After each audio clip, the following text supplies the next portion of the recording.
and that when we are aware of how limited our perceptions are, then we more fully appreciate other people's perceptions as enhancing our own and expanding our own. And we have more respect for that. So that kind of stuff. Yeah. This makes me think about the Enneagram. It's one of the big things about my type, the observer, is that I have lots of weaknesses, but I'm especially good at clear thinking and that humility of just saying I don't know and just absorbing objective facts and then processing them. How would you describe healthy feelings or behaviors versus damaged, undesirable, unhealthy, or toxic emotional life? That's trickier for me because my personal journey has been trying to get my thinking out of the way of my feeling. So I would say my first instinct is that there's no unhealthy feelings. But if I think about that, I don't agree with it. Yeah. Or that we shouldn't repress our less desirable feelings. It's good to feel them, but it's also good to identify them as things we'd like to work on or alter or... Right. Yeah, so maybe the very first step of reactive feelings and emotions doesn't have a value, but then cultivating them is a choice. So like people with trauma maybe can choose to cultivate that or to not to cultivate away from it.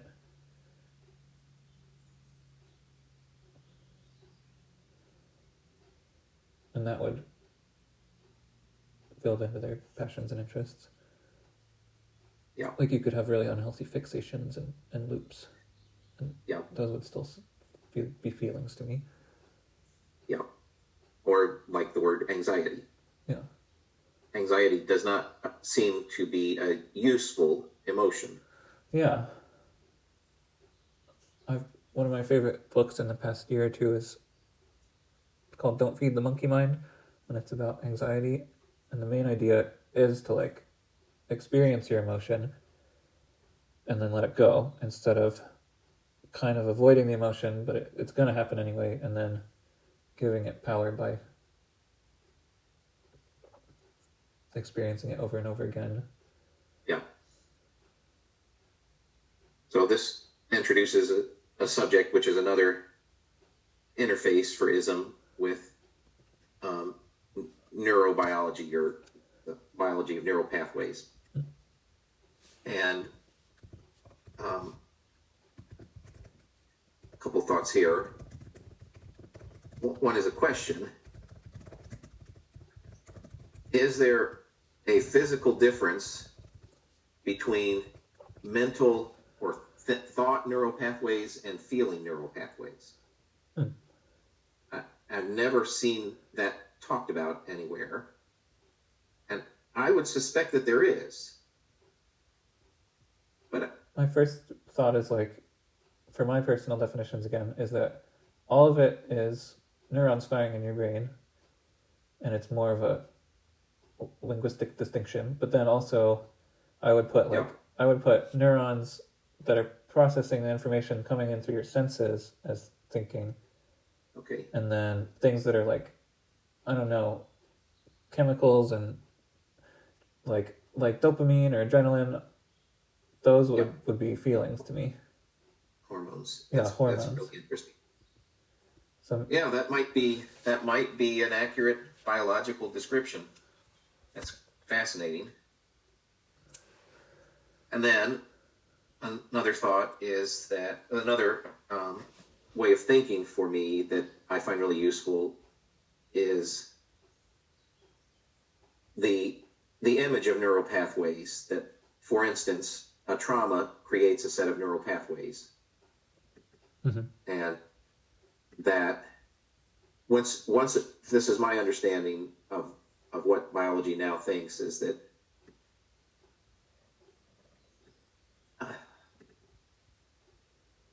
neural pathways are persistent.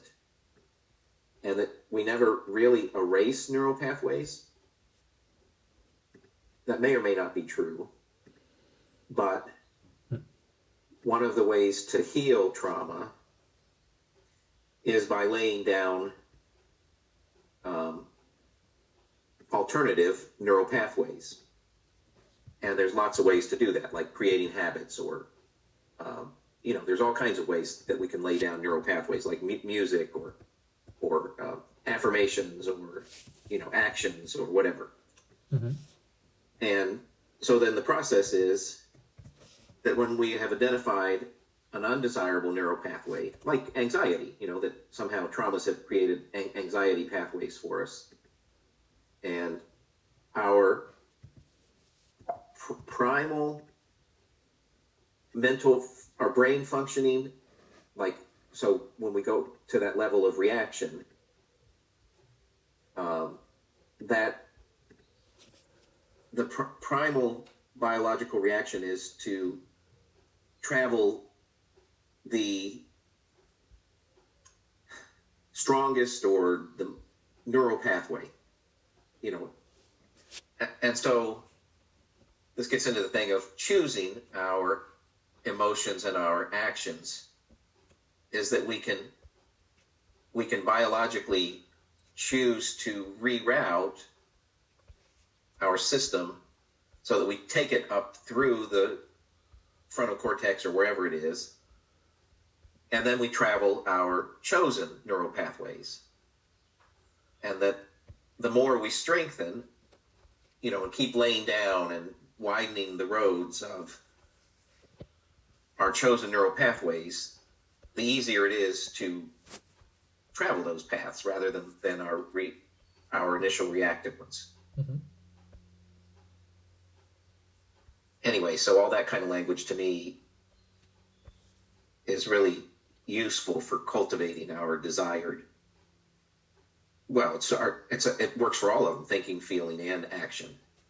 It's like habits of action. The more, it's like when we establish a habit of like brushing our teeth or exercising, the more established it is, the easier it is to do those behaviors. All right, I'm going to stop talking there. I guess I really like all those ideas, and they would all go under some kind of application. Yeah. Okay, then the last question is your answer to what makes for the successful actions. Okay. What makes for successful and effective actions versus ineffective, unproductive, or harmful behaviors and patterns of actions? This is my Enneagram type's biggest weakness, is effective action. When I got deeper into it, one of the things I learned that was valuable is that I'm not bad at action necessarily. I'm just not tuned to effective action. So I love sort of latching on to ineffective things, like just spending time doing things that don't have an impact.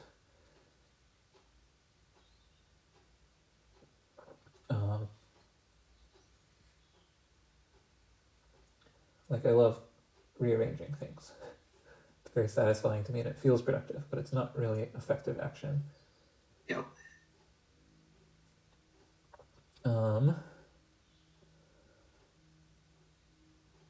I guess that's a question that I haven't included in the model any, is like, this would be like another thing